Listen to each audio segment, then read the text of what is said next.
and welcome back to Masters of Modern. I am your host, Alex Kessler, here with my co-host, Mr. Ben Bateman. What's up, everybody? Look, it's extraordinarily hot in Los Angeles right now. It's uncomfortable. Yeah, it is. I have not relented and bought an air conditioner unit until tonight. I did, but it's not going to get here for a week. So I just wrapped myself in this giant ice pack that I got when I had back surgery. It's like the size of my body. It's the only thing I can do to cool myself down. Otherwise, life is tough right now. But, it's okay. I'm here to bring you guys the goods, talking Magic. That's what we're here to do. Yeah, I think I'm really close to just buying a really good, well-breathing chair. I bought this from Staples, and I just bought it because it was a cool gaming chair-looking thing in Staples and was cheap. And it doesn't... Every time we do these podcasts, it's hot and gets sweaty. Really hot. Mom's spaghetti. All right, so today, as a podcast and a YouTube channel, we are going to be talking about... So every year, Mark Rosewater launches a State of Design article, and it kind of goes through... the lessons that they learned, mistakes and challenges that they faced this year. It goes through each of the different sets that they launched and kind of talks about how they're going to take the lessons of this year and apply them to the future. And it's one of the most important articles he writes every year. His regular weekly article is important probably to read if you like anything about learning how Magic is made. And he's a good writer. He started as a TV writer. That was his first job. Speaking of Masters of Movies. The content of the article is just really, really fascinating. It kind of goes, especially over the last year, where arguably one of the most controversial years in Magic between War of the Spark, M20, Eldraine, Theros Beyond Death, Ikoria, M21, and the adjacency products like Jumpstart. He goes into kind of this. He doesn't talk about like Commander. He doesn't talk about kind of any of the Master sets. So like that isn't really what he mentions in this, but he does go through all the core releases for the year. We're going to talk about it. And it's interesting. One thing I will say, it's fascinating how Wizards has been able to grow so much since we started playing that like, part of his conversation is like the three of the four biggest issues Magic had this year, Mark Rosewater is not responsible for it all, right? Like he's not responsible for the story almost at all. Like I bet he doesn't even know some of the story that's going on. He's not responsible for play design, right? He's not there to make sure cards are balanced. That's not really part of his job. He's no longer kind of and in a weird way he's related to PR, but isn't actually. Like he for a long time is the face of the company of Magic, but isn't like the actual PR person. And then obviously HR, which he has no decisions in other than his department, which I guess he has some power in. And he could be an influence in those spaces. But basically this article is not about those issues. It is about the content of creating sets and that process. Which, do I wish maybe this article addressing it? What I do wish is that someone else or other departments of Wizards would write similar articles addressing the things that they're responsible for, and those things. And their sort of shortcomings and their involvement. It's a very interesting series of articles. And the cool thing is, and I think you mentioned this a second ago, he lists the link to all the old ones you can read. So if you read this one and you're like curious, you're like, well, I wonder how this compares to like 2013 or like when I started playing in 2010. Like you get all those different articles. You can go check them out. And it is a very interesting thing to compare because I do appreciate the transparency that Rosewater has in writing these. I think it's very cool that he does and that you can go and you can like sort of compare notes year to year. This was a weird year for Magic for sure. But I think the most notable thing to talk about and it kind of, to me, when I read the whole article, it stood above all else. As he says, the thing is, more people played Magic this year and opened Magic products this year than any year before. So that's crazy, right? Like we're in a world right now where Magic is trying to ramp up their digital game. Moto's been out for a long time. Arena's now available on Mac. It's being pushed very heavily this last year to really try to compete in that world. Magic is trying to become a legitimate esport. You would think that maybe push into that world would sort of drop down some of the physical, also combined with the fact that COVID has made it so that like a lot of us can't even go to stores and have not been able to for months. But the fact that and unless he's just making it up, which I don't think he is, honestly telling us that more Magic product has been opened and more Magic has been played. I mean, played doesn't surprise me because of Arena, but opened does. Like, I would have thought that number was down. So that means Magic's in a very healthy place, despite some of those shortcomings that we are going to talk about that they take responsibility for in this article. Yeah, it's always interesting to kind of get a read for where they see their mistakes. Now, this is a PR focused article, right? So it's always been a comment of like, post this, paying attention to Maro's Tumblr and other creators' Tumblrs 3 years down the line and getting more retrospectives as they look back, right? Like, if you look at the year that Rise of the Eldrazi came out, he looks back at that and is like very positive on how it did. But then 5 years later, he's like, oh, it was a mistake for these reasons. Same with Lorwyn, same with Kamigawa. Like, there are sets that are retroactively considered failures upon Wizards side that in these articles he is less critical of at the time and is now more critical of 10 years later. But that's, I think, also fair. It's the same reason that, like, people joke that the Academy Awards should cover the year before the year it's in, right? Or like 2 years before, because it's never like,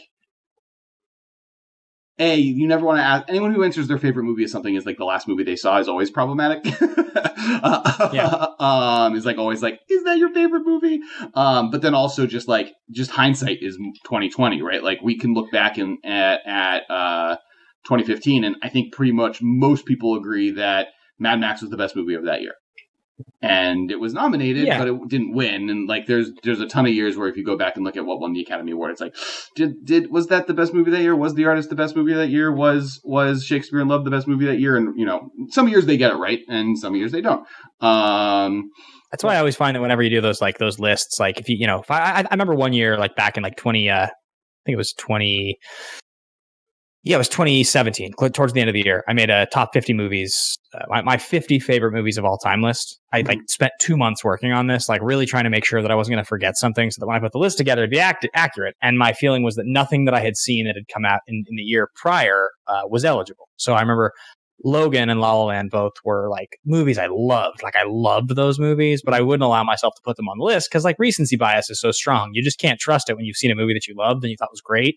I mean, as a critic, so often I walk out of movies and my review is something like, this is the best thing I've seen this year. Or like, this is one of the best movies I've seen this year. And then looking back on some of those movies, like, I have no interest in ever watching those movies again. I remember early 2019, like saying Battle Angel Alita was the best movie I had seen so far.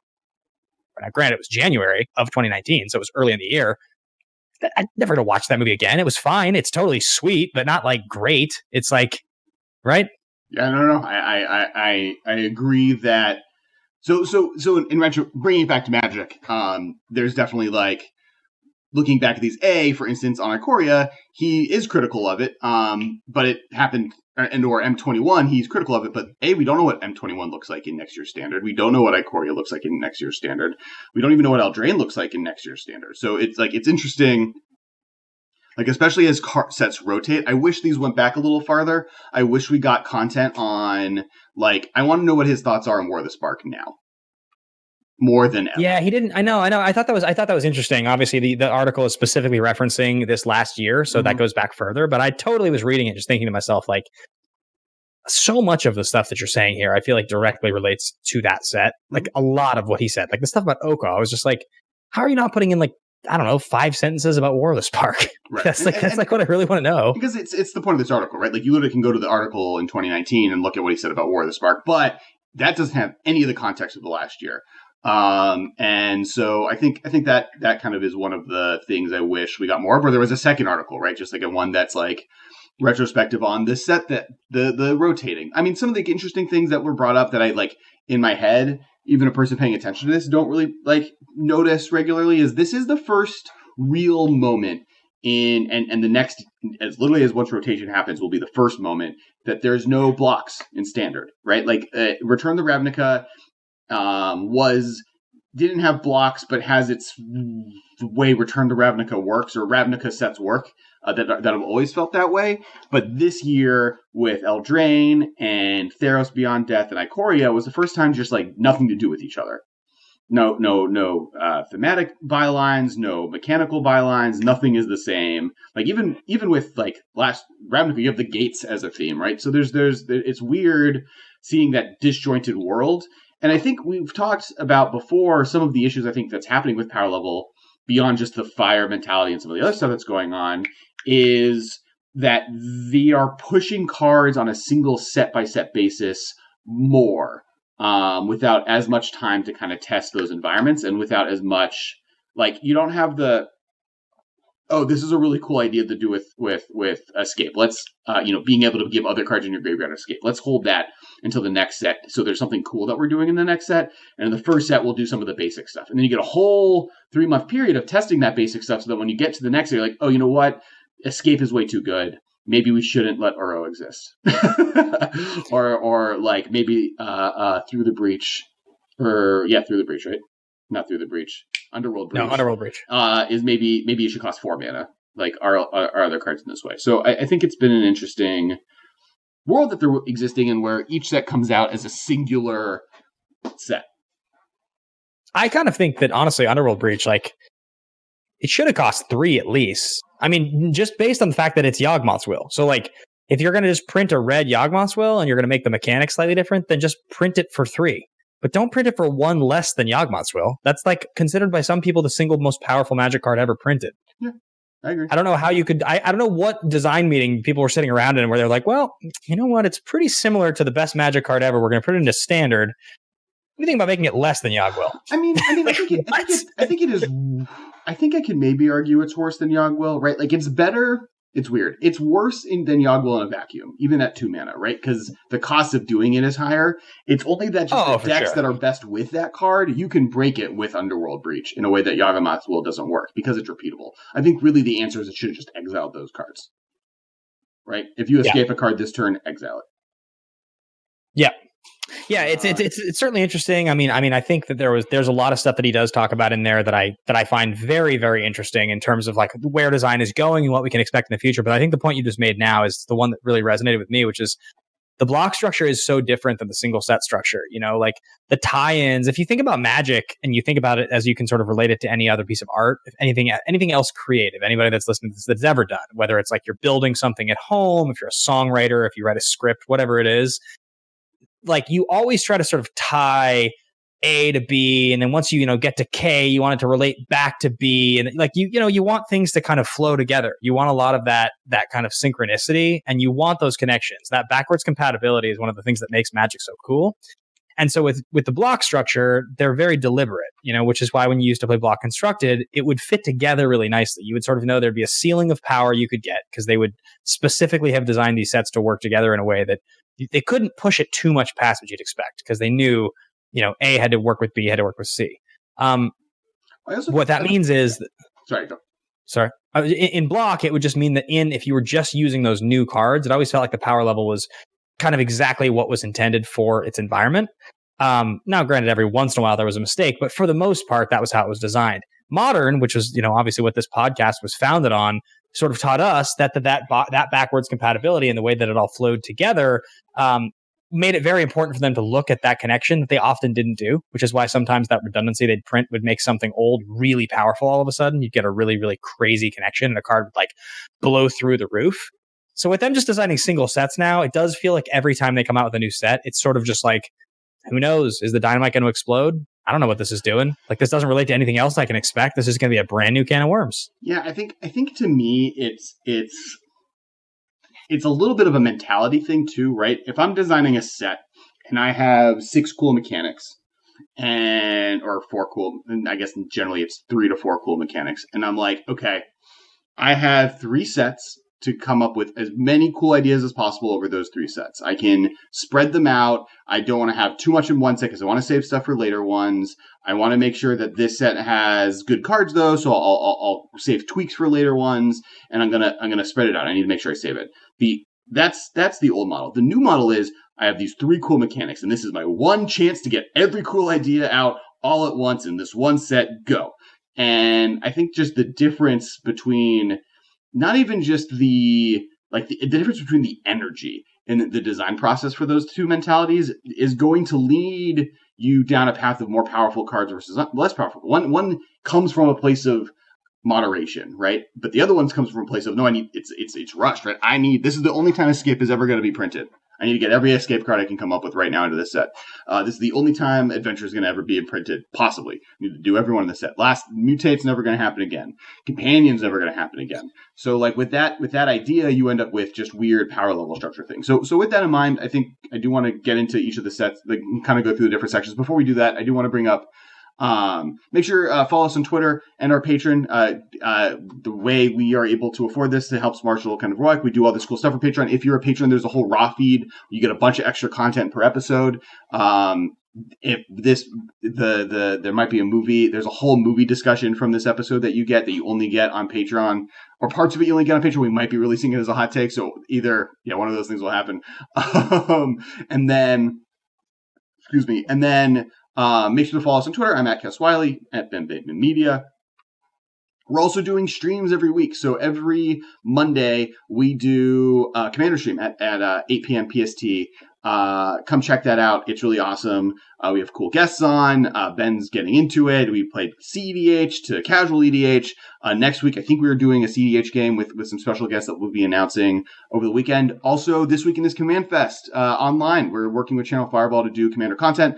On Sunday at 3 o'clock or 3:30, we're doing a panel on getting a competitive player that doesn't play Magic or doesn't play multiplayer Commander, that plays a competitive Modern, Ben, into casual Magic, into different forms of Commander. We'll have Jim from the Spike Feeders and Tappy Toklas on with us, and among others. And then I am playing in my Commander game at 2 p.m. on Saturday. So Saturday at 2 p.m. I'm playing. Sunday at 3:30 we are doing a panel talking about getting Ben into Magic and Modern or Commander. One of those. Into Commander.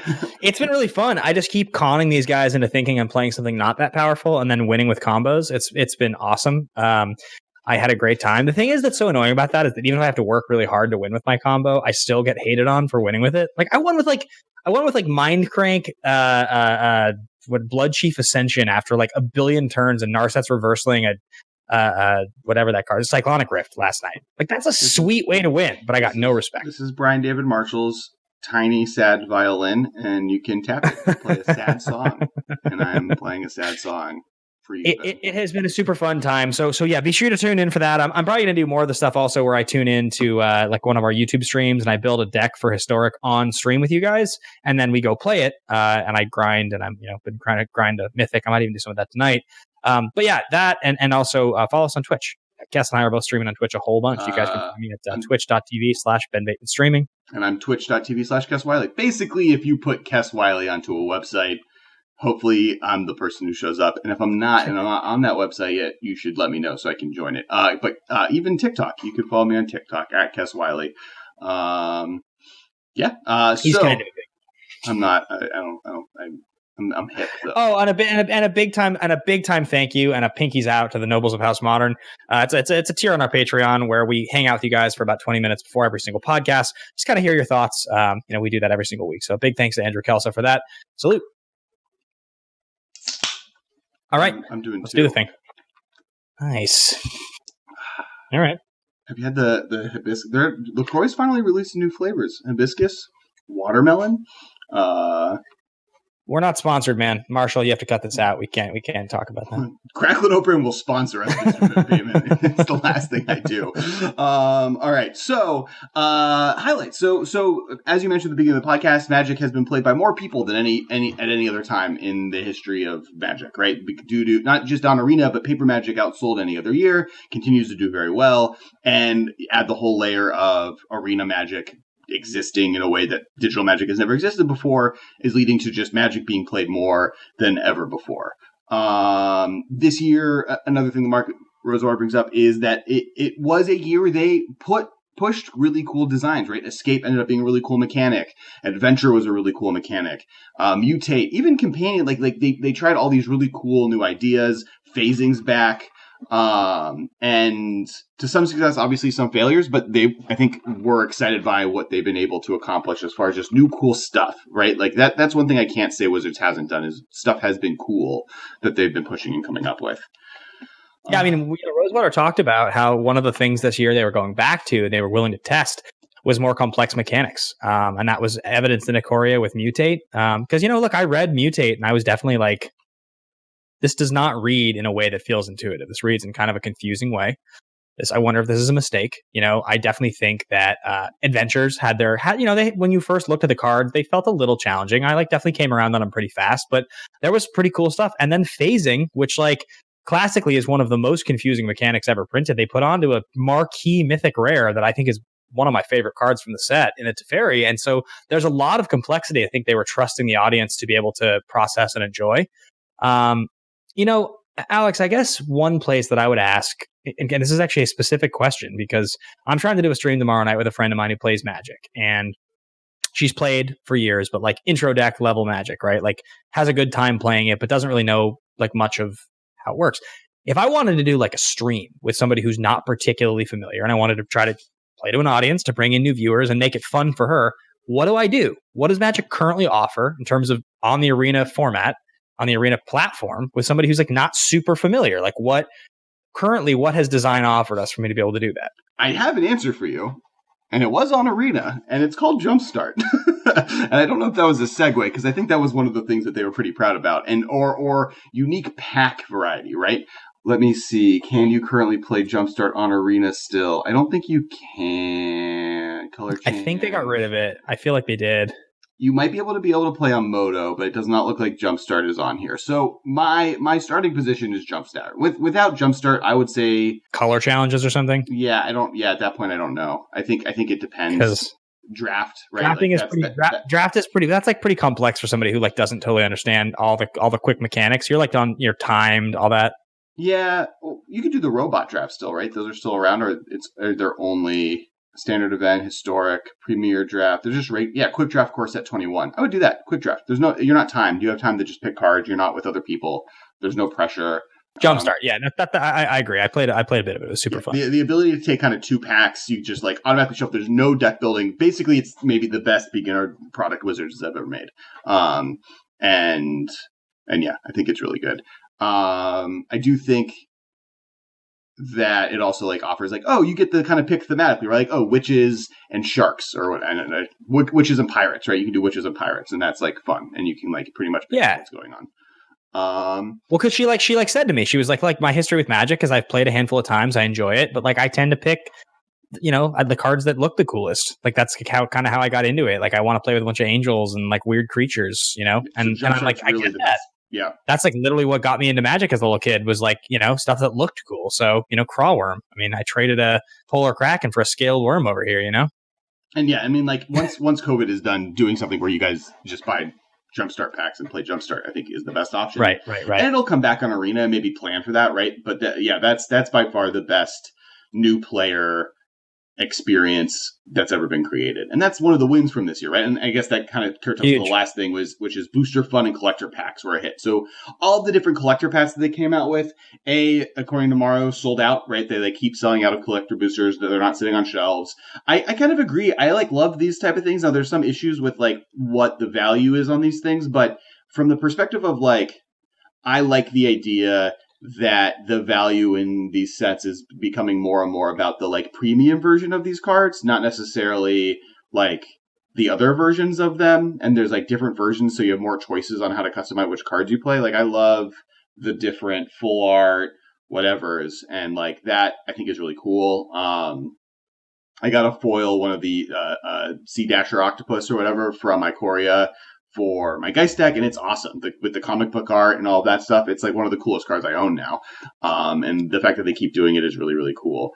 And I'm also excited about the new ones, the packs that are meant to be opened. They're like re-envisioning what a booster pack should be for someone who like does pack openings, right? Where it's like, oh, every single card here is a story and a conversation to have about what's going on in the pack, and I think that's really cool as well.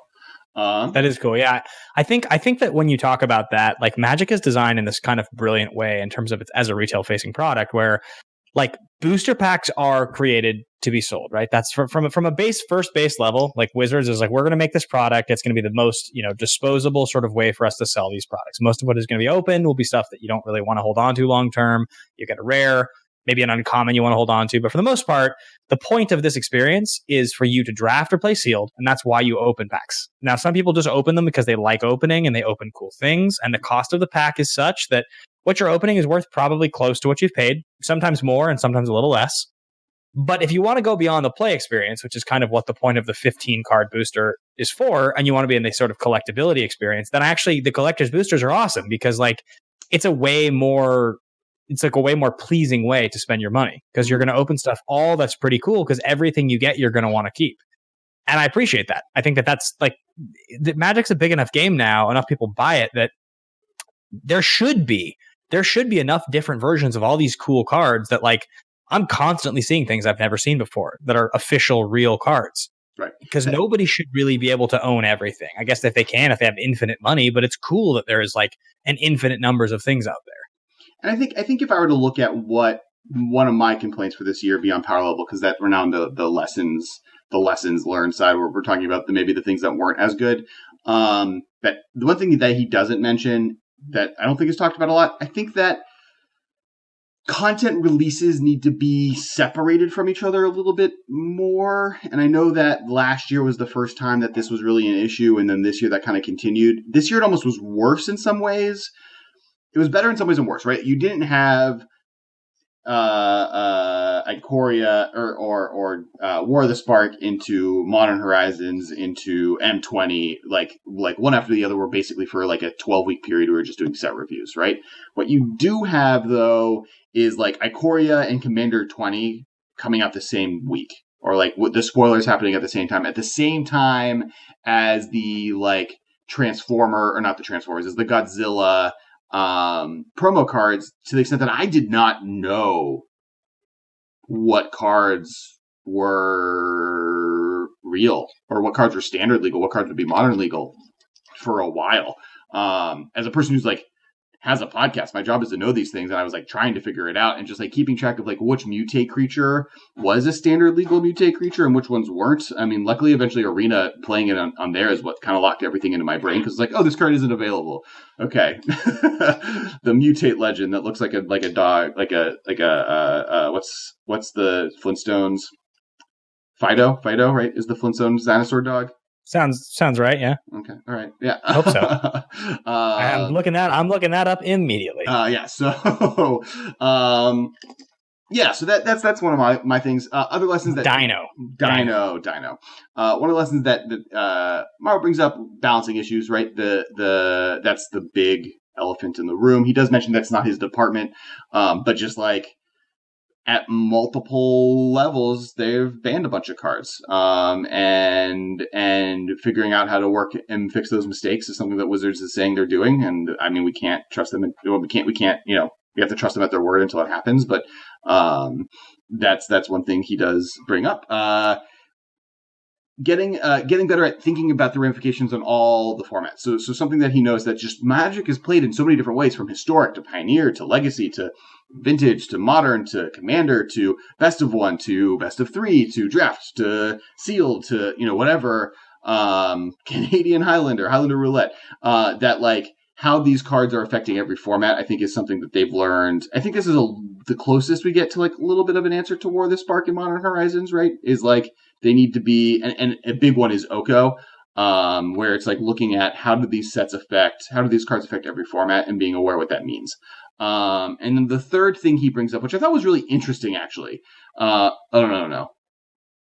Sorry, that one's later. The third thing he brings up is just being better at mechanical cohesion, which is basically what we mentioned earlier. This is the first year that a set this is the first blockless year. Every set was its own thing. There was no block. And they tried with enchantments and monocolor having some amount of a through line throughout the year, and did okay. But he feels that there needs to be a little bit of better effort or better job at accomplishing that. Anything on all those things? No, yeah, no. I think the mechanical cohesion and the way the block stuff all works together, the different mechanics, it was one of the parts of the article that I found the most interesting, actually. It's kind of what I was talking about earlier with the backwards compatibility stuff. I think like it's cool when you come up with a few mechanics all in a set that work and you want them to all be great. But the thing is, as he mentioned with like Adamant, like no one remembers Adamant. No one cares about Adamant. Like it was a thing that they did that seemed probably relevant. But the thing is, at this point with Magic, there have been so many different mechanics. When you come up with something, it's pretty much impossible for it to feel like it's totally different and unique. It's going to feel like a riff on something people have seen before. It always just will. It's like very hard to come up with something that doesn't feel like it relates. It's like, Mutate feels pretty similar to Bestow. It's like not that different. It's a little different, but like still feels pretty similar to Bestow. And like, I think that one single piece of it is such that like Adamant just feels like kind of an unexciting version of things we've seen before, which is probably why it gets forgotten. What's interesting to me is it's almost an unexciting thing of unexciting things we've seen before. I forget what the mechanic is called, but bring to Chroma? light. Is that what you're getting at? No. Bring to light. Bring to light was converge, right? Converge, where like the more colors you play, like this is the opposite. Yeah. It's literally the opposite effect. Bring to light is if you play at least. I think it's converge. It's for every color you play that's different, it gets better. Yeah, converge. For every color you play, the more powerful it scales up. Adamant is if you play enough of no color, if you only play one color to do this, it gets powered up. And then another one is domain, right? I guess would be the third kind of space. And then is it chroma? Is that what's in Mirrored and Block? Chroma's the one that is like what's mana symbols. It's like how many mana symbols do you reveal, or like how many mana symbols of a certain one are in the card. So if you like reveal blue, chroma became devotion. Yeah, exactly. Etched. It's well, etched, kind of. Oracle is the card. Sunburst. So yeah, those are all the same thing, right? Sunburst, Converge, and Adamant on the opposite side of the spectrum are all like, what type of mana did you use? And all of them are boring. Even Sunburst has some cool cards, and I think that's one of the reasons it's powerful. I think it's cooler on artifacts, but in general, I think is just like, I don't think I care which type of mana I'm spending to play a card being variable, and I think if you're going to do it, Sunburst is the best version of it. So maybe I agree. Maybe it's like for me, it's either Sunburst or it's Devotion. Those are like the two of the ones we just talked about that feel like the best. But Devotion, I would say more. Devotion mechanically isn't similar, right? Because Devotion is like threat. It's like how many of this thing do you have in play?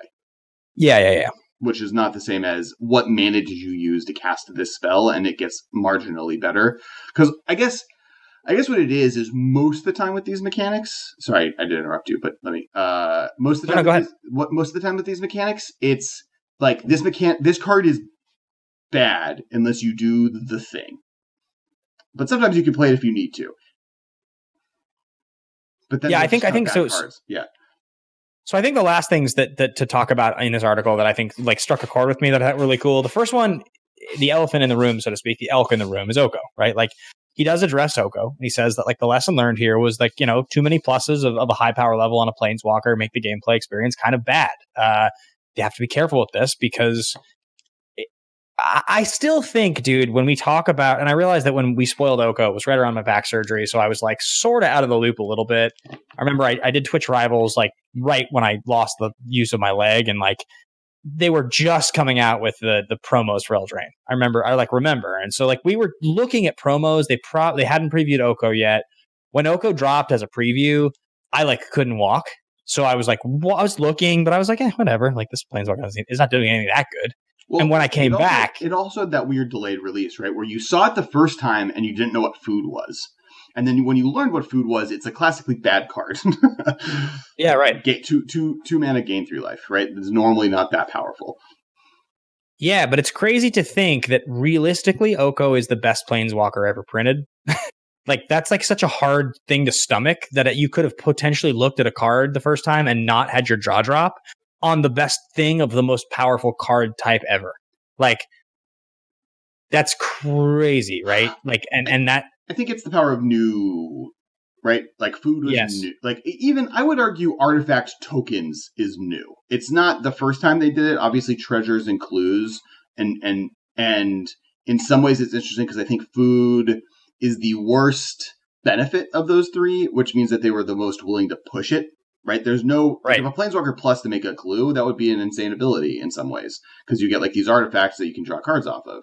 If a 3-mana Planeswalker Plus to make a treasure, that also is kind of insane. That's like a ramp that's ramping every turn. And so like Oko did that, and then also just had infinite loyalty and sustained. And one thing they didn't mention in the article is just how high his starting loyalty on a 3-mana Planeswalker was. That I think is something that I think Oko is a problem on literally almost every part of his text.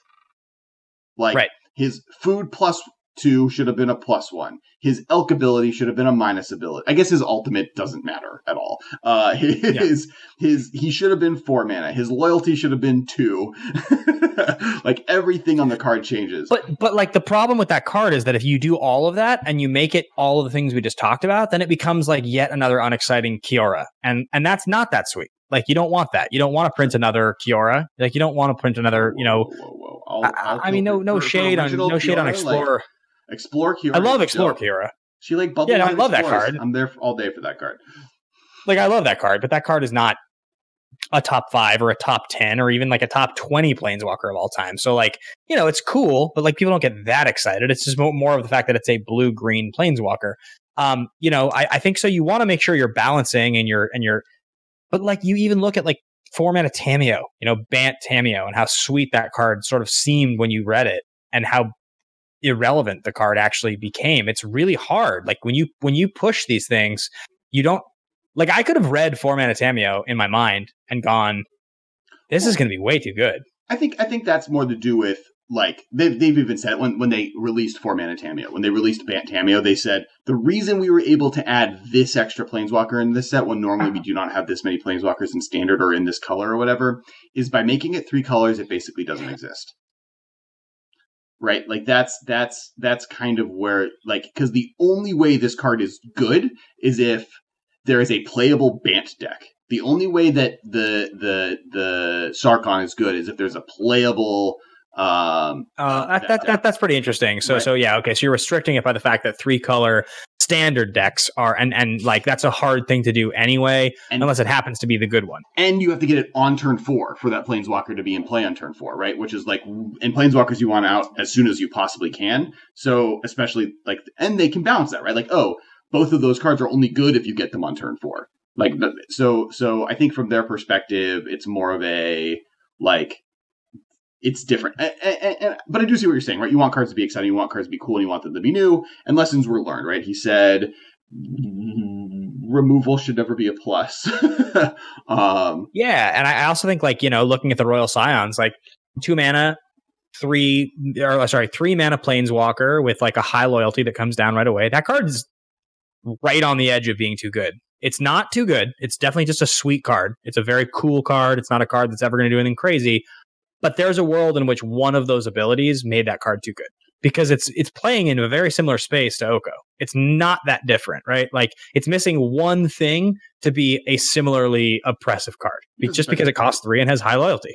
Yeah, I think like, I guess where I disagree with you on Oko is, like, I want every Planeswalker to be Garruk and the Royal Scions, where they're cool, people are excited by them, they're dope, they have specific purposes in the formats that they see play in. They do see some play, but they're not like Fornak defining like Gideon was, or Gideon of, not of the Trials, Gideon ally of Zendikar, right? Like, that's right, bad. Right. I also don't hate like the design space that the Ikoria Planeswalkers played in, right? Both Vivian and red dude with big cats. He's right here. Look how big his cats are. Luca. Like, that's cool. I like that Luca's seen play in Modern, but it's like in weird fringe strategies, right? Like, it's not something that's too overly powerful. That's the stuff I like. Kind of the thing that, because I think we're in Eldraine right now, so the other thing I want to bring up that Mara brings up that I really like, and it's interesting because one of my biggest complaints in Magic right now is the story has been evaporated. The story that does exist is behind book paywalls, written by authors that don't care, that are inconsistent with what's going on. Like, Ikoria's book had contrasting things than what was on the cards themselves. Theros' book was deleted due to being problematic. War of the Spark kind of tanked multiple build-up relationships of characters in a way that was very problematic to the community. Throne of Eldraine story was fine, right? That's probably the best of these. But as that story has kind of been put in a direction that's not the best, one of the things I wish that was more addressed in here. On the other end, Wizards is much more willing to do cool sets and cool worlds. Like, the fact that they were afraid of doing Fantasy World and doing a lot of these tropes because they were stuck in the Batman versus Superman, everything has to be dark and edgy and cool mode, and like we can't have squirrels in our game, and goblins can't be fun; they have to be angry and throw like the fact that Eldraine was like, no, we're gonna have Gingerbread Man. I actually, yeah, and I think because he talked about that, but he also talked about like changing hound to dog and like some of those things, and I think that there's like a level to that actually makes Magic way better. Yeah. Because Magic is like sort of a quirky game. It's sort of supposed to be kind of a quirky game. Like I don't want the Avengers, I want Guardians of the Galaxy. Right. That's like kind of what I want Magic to be. And it's okay. Like Star-Lord's a badass. Drax is great. They have to fight Thanos. Like he is an early villain in that story, and Thanos can be Nicol Bolas, but you don't need your heroes and your story to all necessarily just be Iron Man and Captain America. Like it can be weird. And I think the MCU is a perfect example. I think it's what the lesson they learned, right? Is you have in the MCU, you have Winter Soldier, which is like a hard spy movie that's like an assassin hunting you down. And dealing with shady government institutions, to Guardians of the Galaxy, which is about a raccoon in a tree fighting God. Fine. I'm fine with. I guess Ego is not a god. Whatever Ego is. I'm fine with. He's a god. Yeah, he's a god. Right? He's a demigod, I think. Right? Yeah. So you have that the range there, and Magic can have that too. You can have Phyrexia and Theros and War of the Spark, but you can also have Eldraine and Ikoria and Jumpstart and whatever plane all of these dogs are from. Because I think like also like, yeah, you look into all the different things that have been printed this last year and like the way the players have reacted to it, like it's so much more like memeable. It's so much more like Twitter friendly. It's so much more what we want to talk about on the podcast when they print Shark Typhoon. They give us Sharknado the Magic card. Like that's like so much better than I don't know, like Midnight whatever the 6-drop zombie making thing is. Like that's cool. It's a big 6-drop that makes zombies, and it's not that I'm not into zombies, but I'm gonna pay so much more attention to a playable card that is Shark Typhoon. That's just gonna happen. Like I care a lot more, and like. I think it's a good mixture, but I think it's very interesting to compare like Lorwyn, Morningtide, Shadowmoor to Throne of Eldraine, because it's like they're not trying to create their own world of fantasy and weird fairy tales. They're literally saying like all of those fairy tale tropes. That's the set. Yeah, we have we're going to bake into a pie and make a gingerbread man, and we're going to give you all these knights and like sires and dope, right? Yeah, all about it. It's interesting that. What's cool about Throne of Eldraine is they took the lessons from Innistrad and applied them to fantasy tropes, where Lorwyn was like kind of them building a Magic set the way they used to in a world that had fantasy tropes, and I like the lessons from Innistrad a lot more. The other thing that I think is really interesting about Eldraine is it's this weird nerd microcosm where if you went to a regular person and you were like, hey, Knights of the Round Table, Disney fantasy tropes, does that exist in the same world? They're like, yeah, absolutely. No problem. In fact, there's a Disney movie about Sword in the Stone. Like that. Yes, right. Those are all the same thing. But like, there was so much content about how like wizards had to convince themselves and the public at large that it was okay that Camelot and Disney fantasy-esque tropes were existing within the same plane, and that they couldn't fit together, like they didn't align in the right way, and they had to do a lot of work to make it work. And I'm like, no, you could have told me they all came from the same look. Like Grimm's fairy tales and Arthurian legend could come from the same person, and I would believe it. It's princesses and knights. All right, Theros Beyond Death. That was. I mean, I have to say specifically this last year of design, my one. Like, I'm very aware of the cards. I've played with a lot of them. Because of COVID, like I didn't play Ikoria, and I think Theros happened like a month before, maybe a month and a half possibly, and I sort of I opened some packs, and I think I want to say that I played online once maybe, but I didn't really get to play with the cards much. It was a set that I was a little time off from, and by the time I sort of would have gone to my next Magic event and probably like threw in some Theros packs into a Chaos draft or something, like COVID happened. So like this set like kind of only barely exists to me. It exists almost purely on Arena to me. in my mind. Sure, but I mean, I think I played a lot of it on Arena. I think it as a limited format, it was cool. I like graveyard themed sets. It was doing a lot of stuff I liked. It did a lot of this stuff that I liked from original Theros, all condensed, and got rid of all the stuff I didn't like, which was like the heroic bestow making monstrous part of it. I liked bestow as a mechanic, and I like it as kind of where it ended up on Ikoria, but as like a set around heroic and monstrous, I wasn't as big of a fan. So I liked this being constellations and graveyard stuff. Excuse me. Obviously, cards were powerful again. Like Uro is really strong. I'm here for a flashback mechanic though. Anytime you give me a card that says flashback on it, and by that I mean escape, I'm into it. The world was cool. I'm glad Elsbeth is back. In Maro's article, he brings up, obviously Theros, they like hit most of the things we wanted back. The only thing that people really complained about was not being brought back was bestow, and then the fact that we didn't get every single god, which I think was his statement of like, I think if next time we go back to Theros, or if this were to happen again, they would have done Theros in the position Ikoria was in, and done Theros, and then the 5 commander products would each have the gods, right? Like that's what they should have done. They should have released a commander set alongside this where the gods that aren't in the set would be in the adjacent commander product. They just didn't have enough space for all of these characters in the set, especially because gods are so mechanically locked. I also don't know how much I want more gods. I think they're super sweet. They're really cool cards, but they're also enormously frustrating to play against. And I don't want every color combination to have access to that effect of this cheap thing that triggers when you cast it, and also that escapes, and then also attacks and does the same thing. I hate Uro. I hate Uro with all my heart. Say what? That's a Titan.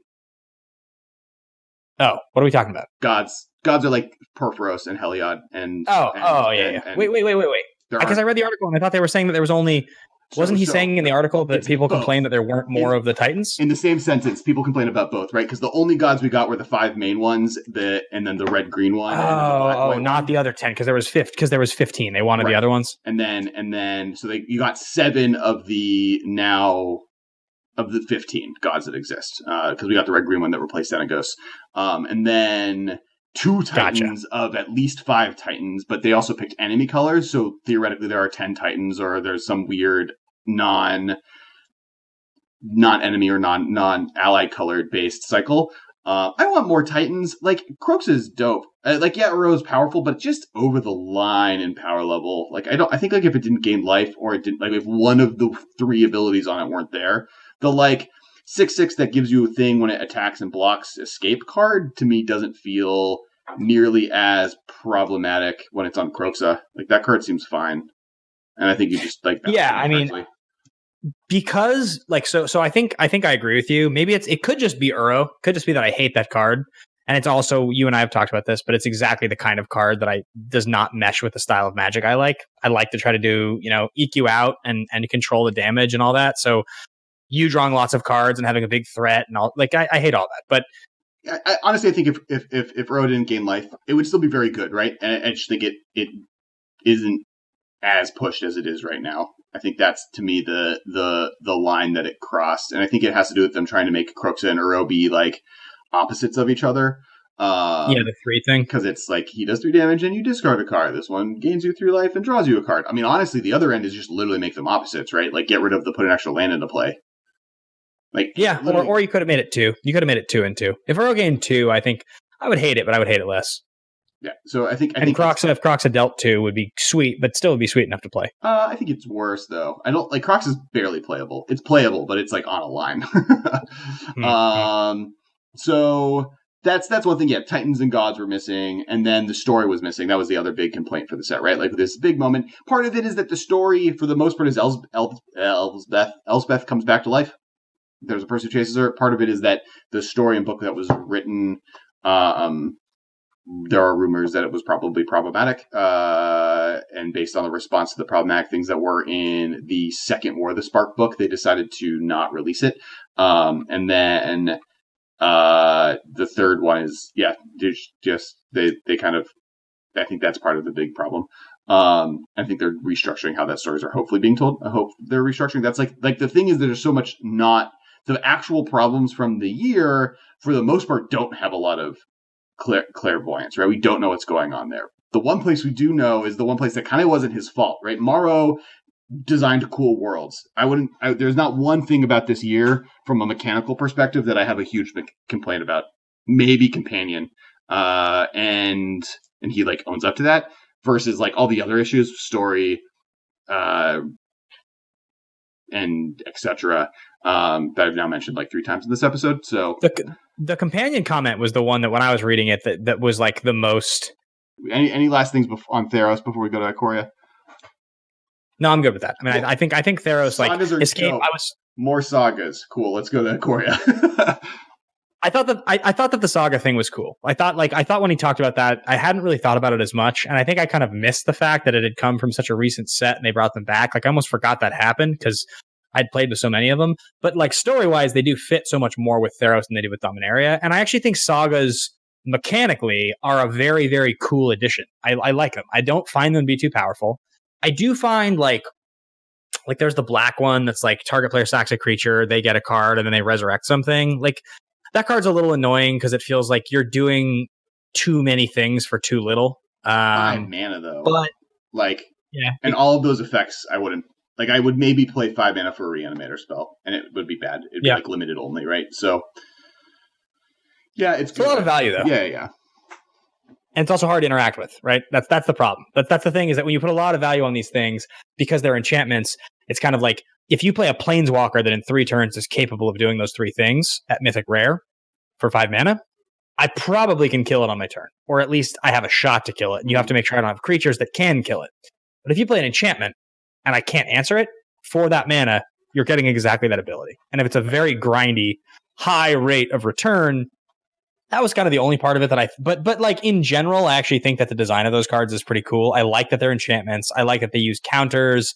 Like there's a lot of those cards I think that worked really well. And if we had them come back more often, I'd be pretty stoked, especially the lower power ones. Like the lower powered ones are actually the ones that I responded to even the most. Like there's the white one that gets you like a land, makes a 0/4 and gains you some life.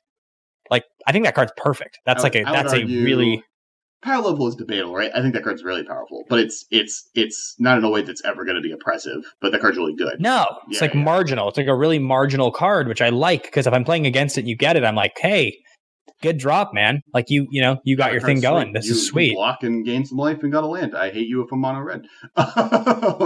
Yeah. I think one thing that to bring up is I like Wizards' almost abandonment of the hard, fast rules of when they can put sets and stuff into mechanics and timing and stuff, right? Yeah. It's like agreed. There's a little bit of an argument that like the conversation of evergreen versus returning versus deciduous versus what mechanics can be where is unnecessary. Like they need to be careful that they're not just like, oh yeah, there's 12 new mechanics in this set and we only have 1 card with protection. There's only 1 card with adamant in this set, but we thought it was perfect. And we like, yes, I get where you like the point of mechanics are to make it easier to know what's going on, but I don't think there needs to be like a time waited between sets coming back, and like sagas and vehicles and stuff like that can be deciduous and are cool card types. Ikoria, Lair of Behemoths. Now, you were about to go on a little rant on Companion. I think what I was mentioning earlier, which I want to say maybe before you go, because I think it curtails on what you were saying. The most interesting thing from this whole article to me is the conversation on, like, Ikoria was a set that we were trying to push things super weird, right? We were trying to make something super complicated and hard. And one of the biggest lessons we learned is when we do that, we need to be careful on putting too much complication on our own internal testing teams to be able to handle. And basically his statement was a combination of Mutate and Companion, because both of those sets were extremely complicated and weird, did not allow the team to focus on both of them in a way that would allow people to have caught the mistake that was Companion. And from his perspective, Companion was his biggest mistake this year. I think that's fair. Yeah, but I think where I appreciate him taking responsibility is that yes, that's true. But the reality is the difference between Mutate and Bestow is pretty marginal. If you stack your mutates, there are cards that are giving you reward for doing that altogether, and that's cool. But again, none of them are that cheap. There was no engine there that made me feel like this is playing into a space where like Like mutate never ever felt problematic. From the second I read it to anytime I played with it, it just felt kind of exactly like I assumed it would be because it's pretty similar to something we've seen before. Companion, on the other hand, look, in Historic, I play against Lurrus decks right now consistently that it's still very good in. And that's after nerfing that card so hard. Like, that's after that card being tested, like, if you're making the power levels like on a scale of 1 to 10 and they thought it was like an 8, that's like, it feels like they've nerfed it down to a 4 and it's still really good. So, like, that's the part of it that I think about that I'm just like, I don't really know how. What are you doing internally if you're trying out something brand new like that and you're not finding it to be problematic? Because if that card still existed the way it was supposed to be, in Historic, not modern, but Historic, where the power level is way lower, that's insane. It's so bonkers. It's so unfun and so unfair. Like, I think, what were they testing? I think that they weren't testing in internal formats, right? Like the statement at the beginning of the article, which was one of the big misses, is that they're not paying attention to formats beyond standard, and they need to not pay attention to those formats, was about companion. Like, I think that was literally saying, because I think if companions were played as much as they were being played in standard, they're fine. If there was a standard season where just like every deck had to have a companion, I don't think that's I mean, like, it kind of, like, obviously it's a little bit of a hit and a miss, and maybe other, like, Oko, or like that's the weird thing about this year, is no mechanic exists in the format that Wizards tested them in, basically, since War of the Spark. So it's a little bit hard to kind of know what they mean. I think companions wouldn't have been as behated if they didn't warp every format in Magic around themselves past standard. Like, if standard was the companion format, but you could go to modern, and modern's like, no, those are trash, I could never play that card, then they wouldn't have been a problem. But the fact is that, like, because of their ubiquitous in all of Magic immediately, that was where the bad kind of blood came from for the mechanic. I think that it's also something that it's hard to know. I think they just didn't figure out that, every person is going to play this card forever, which, like, in hindsight is obviously something that's a miss. Like, in hindsight, like, you know, one of the, like, greatest Magic memories is the first time I played, or it was the third time I had ever played Conspiracy, and it was with Gavin, and Gavin trounced everyone. And I had played it, like, I've done, like, maybe 4 drafts at that point, like 2 times each time I played, and this was the 5th one. And basically all I did was, like, I picked every single Conspiracy card. No matter what, I didn't pick any of the Draft Matters cards, I didn't pick any of that, I picked every single Conspiracy, because every single one reads, draw a card at the beginning of the game. And that's what companions do, right? And so, like, internally they knew that this is the type of thing that could be powerful, and they just thought the restrictions that were being put on deck building were high enough, and in standard they were, to an extent, because there's not that many cards that are available, so they can say, like, well, this says you can do this, so based on what we know now, what are you going to be able to do? Here's the list of the 174 cards you can play in this deck, you know, or here's the list of the 400 cards, whatever. Like, so that's a little bit more, yeah. And I understand that part of it. And I think you also don't get in Wizards I don't think it's easy to test the misery of a broken format. And what I mean, like, the problem with the problem in Modern when Lurrus and Yorion were as powerful as they were wasn't the diversity of decks, right? It wasn't that, because there was, like, we made this argument. We have episodes talking about it where, like, there were 7 different good Lurrus decks that are all totally different and did totally different things with that card. And there were like 3 different Yorion decks. And there was an Obosh deck in Modern. In Standard, there were a ton of different styles of companion decks seeing play. So in Wizards' perspective, that's great. That's diverse. But you don't have a 30-round GP, or what, a 24-round GP, where every single opponent plays Lurrus on turn 3. Doesn't matter what they're doing. Lurrus is coming down on turn 3 or turn 4. Yorion's coming down on turn 5 every single round. And so, like, that's where the misery came from. That's where the lack of diversity came from. Because from Wizards' perspective, I think one of the reasons all the companions were so good and so many of them saw play is what Wizards did well was made sure that each and every one of them was a reason to play a companion. And it was appealing. So, and they are appealing. And I think that's one of the things that I find the coolest about them. And it's also one of the things that I actually think with the new system, which is bizarre. It's one of probably the more bizarre erratas that's ever happened in Magic. They're still sweet cards. They're still totally sweet. Like, I obviously Lurrus is the most powerful of all of them, but I still play against Yorion. I still play against Gigantha. I still play. There's still a bunch of them I play against in Historic. Yep. And like, yeah. So I think like Companions was so out there and off the wall that I think that just like I think what the resource they use on Mutate was more how to make it work, right? Not necessarily is this too powerful or how. It's just like literally the game had to be modified as a rules system to make both of these mechanics work, and so it made it harder to lock down what the power level of these cards were, is I think what he meant. Yeah, Companions was just this. Yeah, one of the interesting things I saw was because of the Godzilla preview cards, the world didn't wrap their brain around that this was a monster set themed beyond just giant Godzilla effects like Eldrazi. Right. Like, I don't think I even put together in my brain, as a person who has a literal cutout of an Alolan Pokemon in my apartment next to me at all times, that this was a Pokemon set. Did you put that together? Did you put together that it was like, that's what companions are, and that's what bonding is you have a Pokemon? No. It's like, I choose you and you choose me, Pokemon. Like, that's what... 0%. They're just like things, they're mechanically in my mind, they work as a card in my sideboard. I can start with the 61st card in my deck. They're a pet monster that you hold in exile, that you bring out to fight people, and walks around and goes on adventures with you. Yeah, I didn't. That concept did not occur to me, really. And like I was like, oh, I get it. The bonders make, because there was so much of a focus during this, like the release of it, on the bonders, right? There's 5 bonder. There's an uncommon bonder cycle. It's this whole big deal, and just like my brain did not put together because of the Godzilla stuff, because of all the Godzilla previews. The entire time, I'm like, oh, this is Godzilla plane. This is where all the Godzilla monsters are fighting. It never got to, oh, this is Pokemon plane. Where they like literally, they're evolving. That's what Mutate is. It's an evolution of the Pokemon. I like can't handle that I went this long without really figuring that out. And I'm mad at myself and Wizards for taking that from me with Godzilla cards. And then the last set. Anything else there? I guess I mentioned the story being disconnected. With Ikoria, it wasn't as much of an epic continuation of things, so it never really bothered me.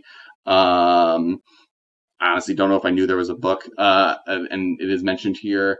Limited was great. I loved Limited of the format. Cycling is also really cool. We haven't really touched on cycling. I loved how what they did with cycling.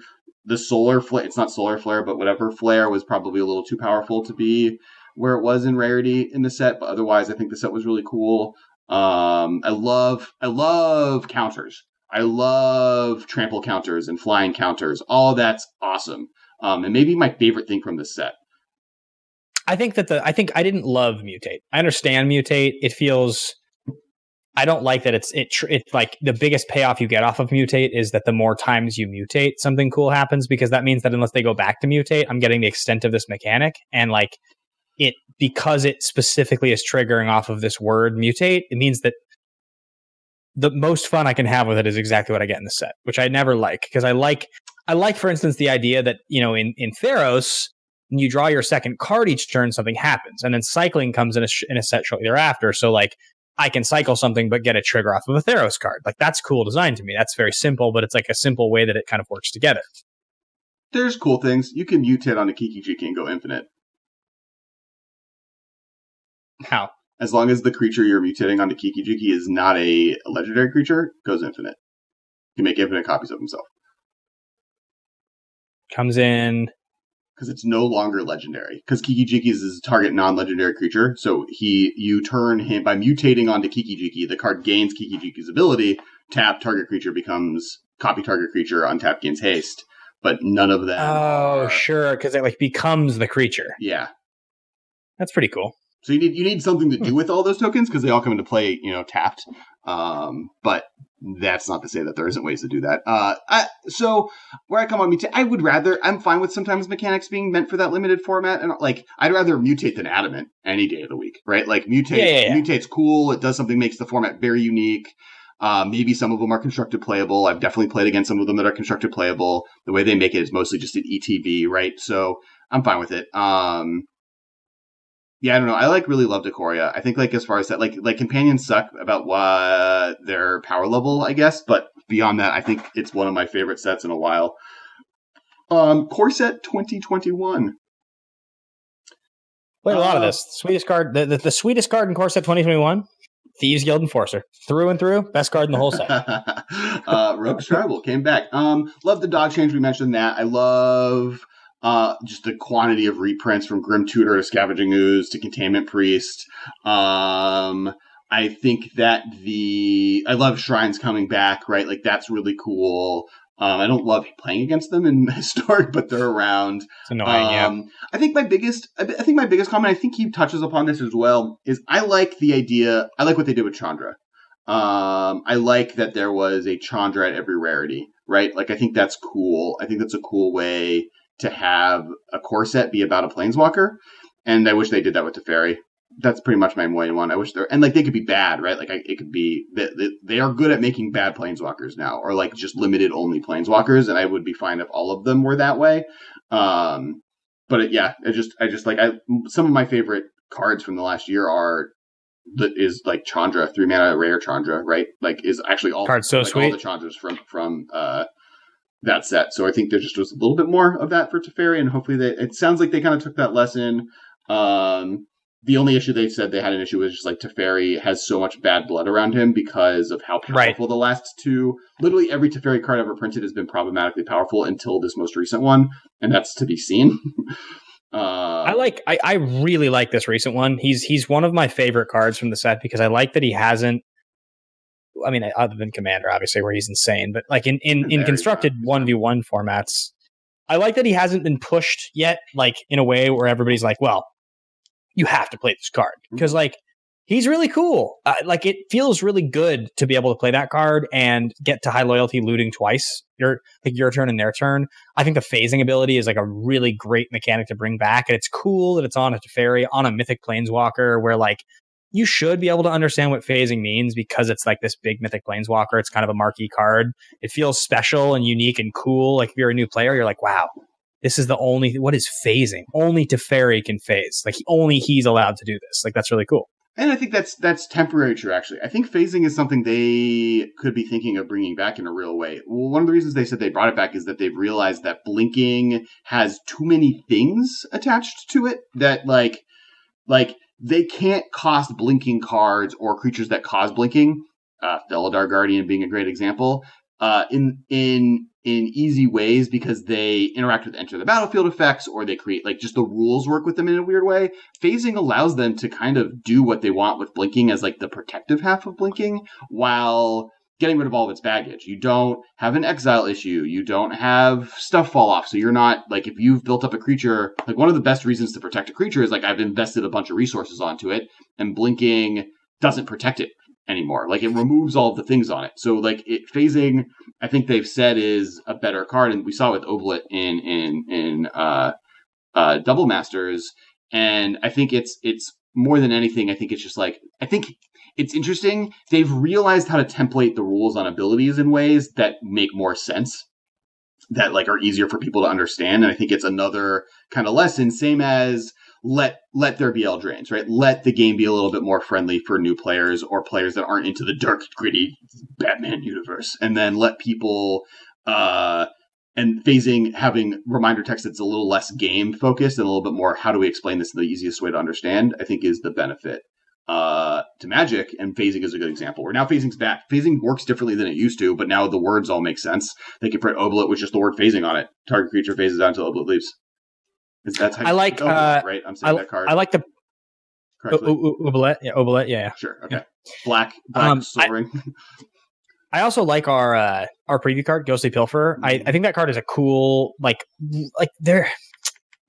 I really love it when they print cards like that because it doesn't feel too good. It doesn't even feel like it's going to be on the radar as like a really good card. It feels sweeter than it is good. It feels like you would have to put it in just the right situation to shine. But what it's doing in a blue deck that's different than I think a lot of what has classically made blue good, I think is cool. It gives blue a little bit of a hate bears feeling. It gives blue a little bit of like an inevitability engine. It gives blue it's a sorcery speed 2/1, right? Like for 2, it's not that good, but cards like that are my favorite. Like I love that card. That's kind of one of the reasons I liked Abbot of Carol Keep so much, or Care Keep. Like, I just like those cards that you get like a marginal advantage off a 2-drop. It's not that good, but it's good enough. Probably never going to fit into the sort of, Ghostly Pilfer is never going to be Snapcaster Mage, but it's totally playable and fun and does things that are cool and interesting and acts as a really great 2-drop that fits into a place that a lot of decks are not able to. So I like that card, and I hope they continue to, play around with that in all colors. That specific template of creature, like those interestingly powerful 2-drops that do something cool that don't break the game. Right. Yeah, no, I agree. I think it's an awesome card. I like it's the same reason I like Dreadhorde Arcanist, right? Like it's a cool 2-drop value. It's like you have to work around it. It's not easy, but if you get it going, it's tight. And like that. I'm here for that. Even Croaks is that, right? Like yeah, cool 2-drops. Last conversation is Jumpstart. I mean, we kind of started the episode at the beginning of it, where this is the best beginner product ever created for Magic. And not even close, actually. Like no product has ever been this good at getting a new player to play Magic ever made. Just simple and fun. Has like so when you buy Jumpstart off the shelf, what does it look like?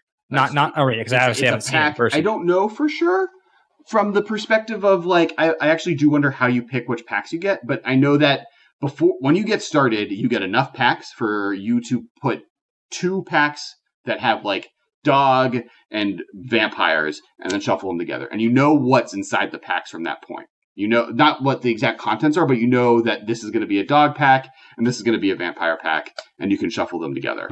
I don't know. I forget if when you buy a pack of Jumpstart, you might get 3, so you can choose between the 3 which one you play. Or if you buy 2 of them, you have enough for 2 people to play. I forget exactly that part of the layout of how it works, which obviously chat is just telling us right now.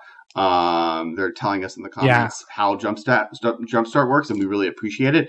Also, people in the chat, I just lost the game, and which means that you have also lost, and I apologize. I don't know if Ben knows the game. Do you know the game? What's the game? No.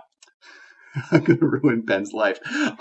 So the way the game works is if you think about losing the game, you've lost the game, and you have to out loud declare that you've lost the game. Wow. So now I've lost also? You've lost also, yes. So now the game is not thinking about the game, but the moment you think about the game, you've lost the game, and you have to out loud say that you've lost the game. I've lost the game. As have all of our listeners. And they can comment about it while they tell us how Jumpstart works. And yeah, I think that's it for the year. It's interesting. When does the game reset? Weird. Well, as soon as you forget about the game. Oh, God. Okay. The game is not thinking about the game. Or we haven't. I don't think I've finished losing yet. Okay.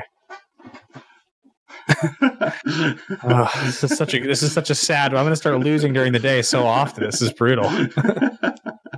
Oh man, I'm actually really glad I've been able to bring this to you, Ben. You've now experienced losing the game. So I think other than the fact that this year has not only been COVID and the election and everything going on, I've now also imparted onto the game and have caused you to lose. Charge it to the game, baby. What are your thoughts on this year in Magic? Like as kind of final wrap ups, where do you think there were more missteps than like the interesting thing, as I said, to me is that Morrow is only one part of what is Magic, right? And some of the problems are within his bucket of influence, but I actually think that the issues I've had with this year as far as Magic goes are outside of his framework. But where are you at on everything?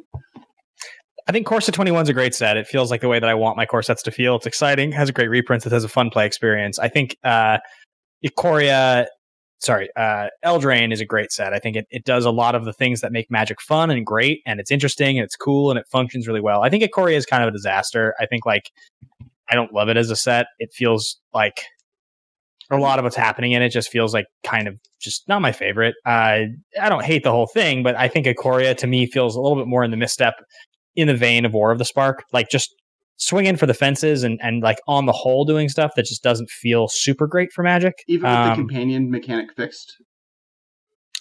Like that's retroactive though, right? Like it didn't get designed that way. But Like they had to do like a very one thing was messed up. It's not like but I'm trying. That's such a massive thing that, like, as a consumer, I'm telling you, if I so look, we do a Magic podcast. We talk about it every day. We think about it every day. We play Magic every day. So like we have a level of patience and understanding, and we'll come around because we're constantly paying attention. But like, well, but I would argue that most people that experience Magic, companions did not affect.